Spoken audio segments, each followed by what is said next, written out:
So what if there's no deal to extend the debt ceiling by October 17th and the nation's bills come due with no money to pay for them all? CNN's Tom Foreman has been taking a closer look into that dire scenario. Tom, a lot of people are worried. Tell us why.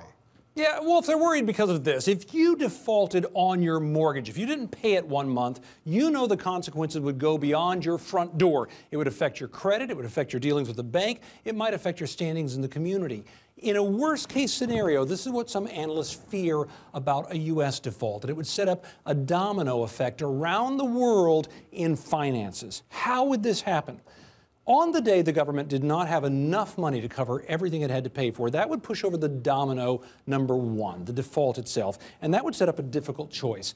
Does the government keep funding fully all the programs people are counting on, Social Security, the military, the Department of Agriculture, everything else, or does it focus more on getting interest to the people who gave it money before to keep running, paying those people back?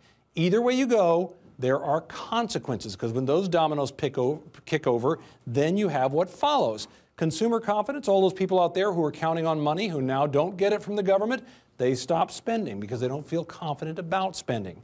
Businesses who are counting on those people to come to them, or perhaps, like a Lockheed Martin counting on big government contracts, they pull back from the economy because they can't count on that money. And of course, the stock market, everybody who's involved in investing on that, they pull back, and that kicks it over to the next level of dominoes back here.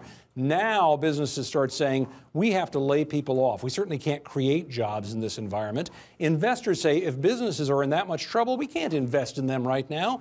That means your savings, your 401k, everything else you have in the bank becomes worth a little bit less.